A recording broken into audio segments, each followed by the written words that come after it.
It started when I was 16. I was an only child, living with my mom and dad. Every night I would wake up at 2:16 exactly. No drowsiness, no tiredness, nothing.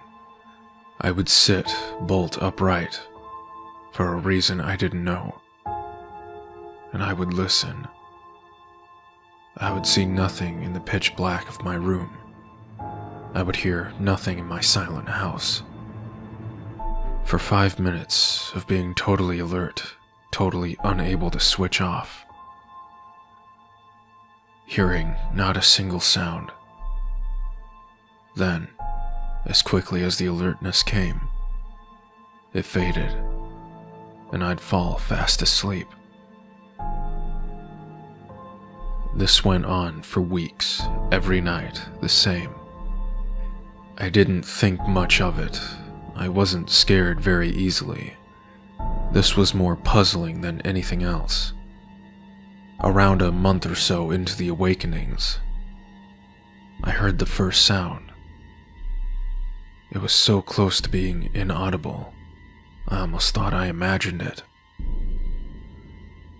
A soft footfall outside my door, on the stairs leading up to my attic room.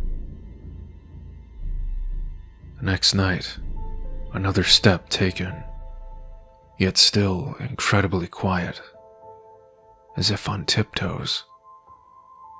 Still, I was more puzzled than scared, but it was starting to become a little strange.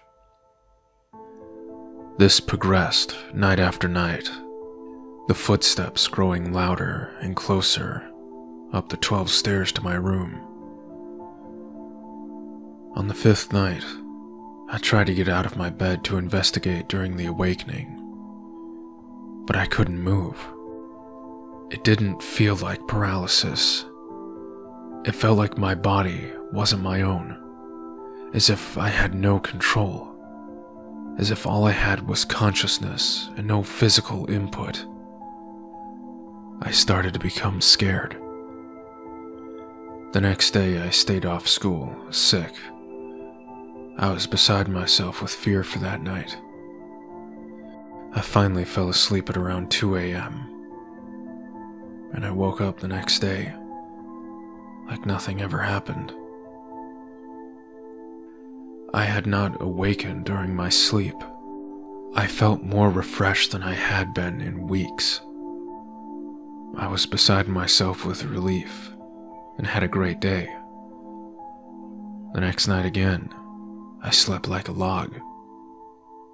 It was over.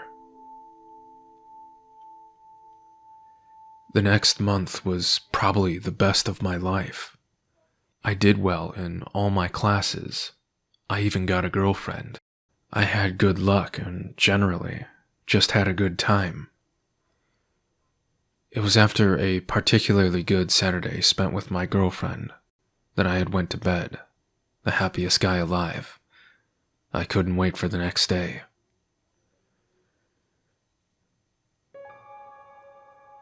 I have never felt the same chills as I felt that night when I woke up at 2:16 a.m., sitting bolt upright, unable to move, staring blindly into space, listening.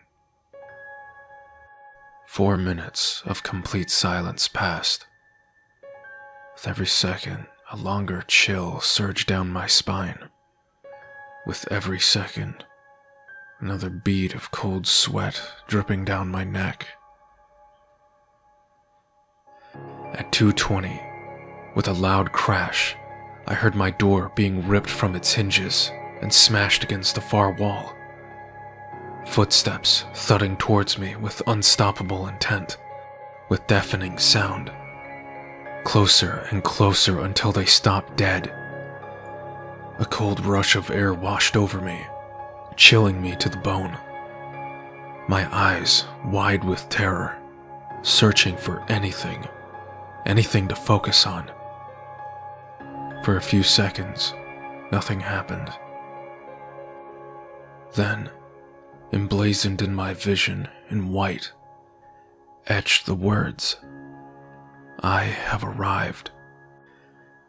And then, a horrible sound, an inhuman, guttural scream, a scream of an agonized, tortured soul. Beyond that, there was nothing. I fell asleep at 2:21 a.m. and woke up the next day too terrified to do anything. I sat, hunched on my bed, all day. When night came, I was wide awake. I never wanted to sleep again. Time ticked by on the clock. 1:30, 1:45, 2, 2:10, 2:15. Then, I blacked out. I don't remember anything that happened that night.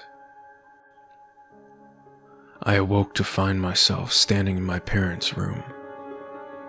Simply standing there, arms by my side, relaxed. I had no idea how I got there, which in itself was slightly alarming, as I had never been prone to sleepwalking. But the disturbing thing was that I didn't feel odd. I didn't feel out of place, staring down blankly at the faces of my sleeping parents. I couldn't help but notice how vulnerable they looked. Eventually, I snapped out of my trance and went downstairs. I vaguely remember making breakfast. I ate food but tasted nothing.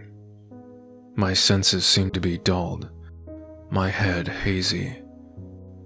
Despite the horror of the night before last, I did not feel scared. I didn't feel, well, anything. I went to school that day, concentrating on nothing, accepting a detention wordlessly, coasting along, never once making an attempt to talk to anyone about anything. School ended, and I walked home.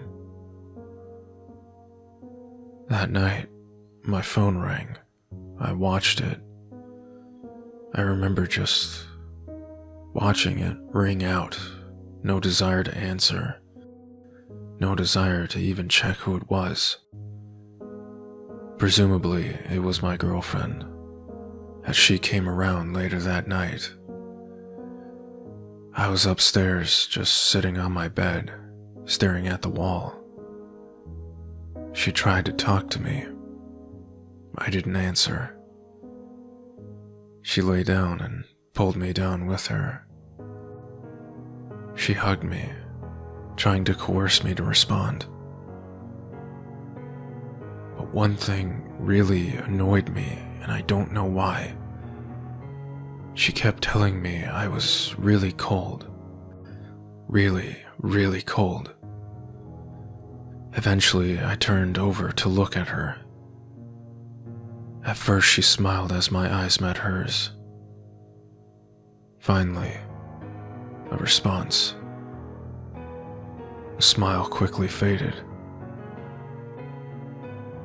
I felt no love for this girl.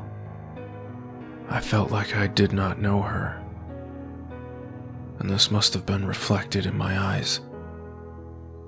Empty, devoid of caring. All I could see was her vulnerability lying next to me.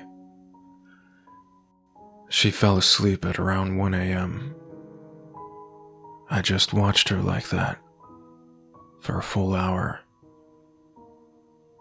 At 2 a.m., I closed my eyes, not even a hint of anxiety. I counted those 16 minutes, second by second, and thereafter, I remember nothing.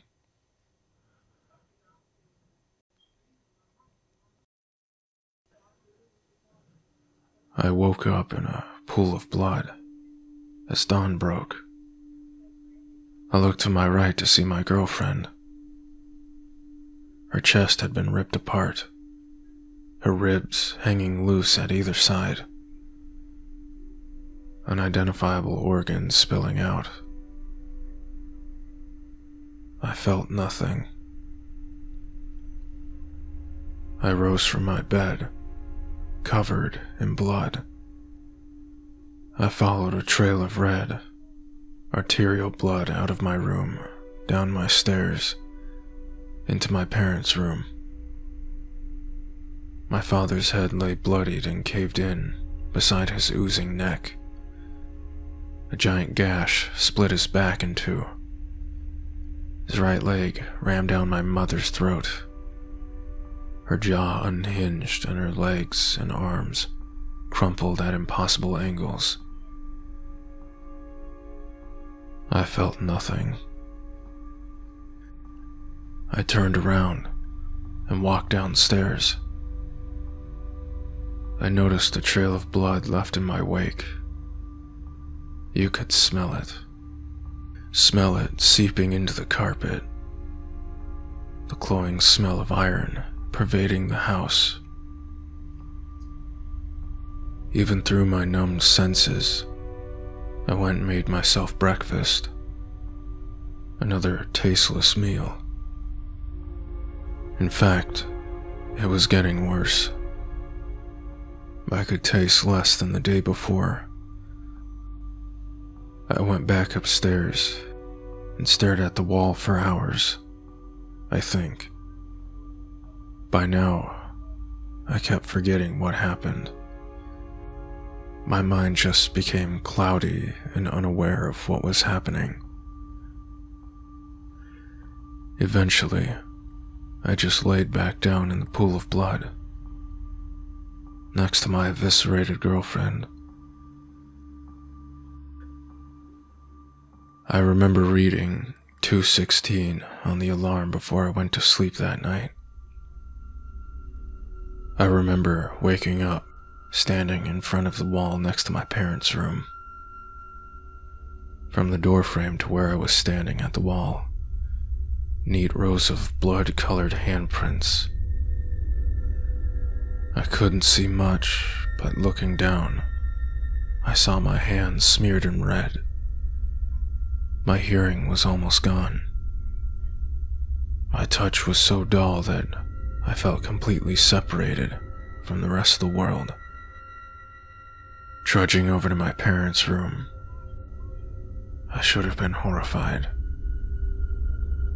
Not only because of the mangled corpses, but because of the fact that every wall, the floor, and even the ceiling were covered in handprints.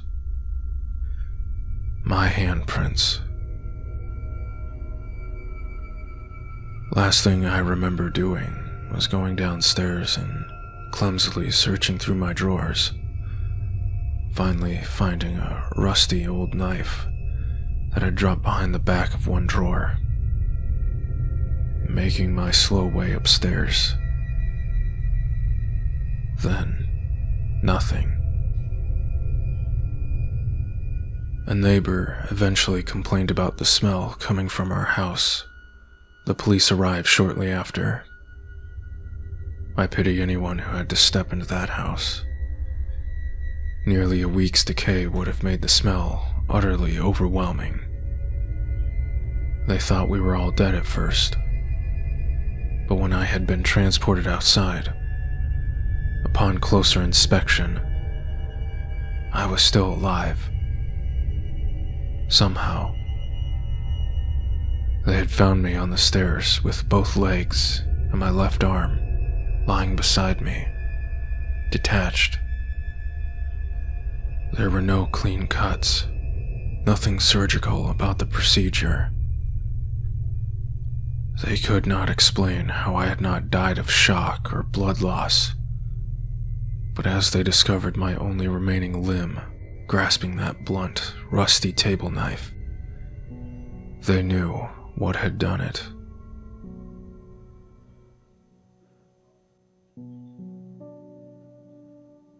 I've been in the institution for 2 weeks now. I've never felt better. I feel normal. I'm like any other person now. Any one of you. I could be living a normal life, feeling like this. Like every one of your existences. But I'm not. I'm writing this final little bit, waiting for an operation to save my digestive system. See, there's an unidentified metal object in there somewhere that has to come out. A little box-shaped thing. Well, I say unidentified. I only just remembered that my girlfriend had a pacemaker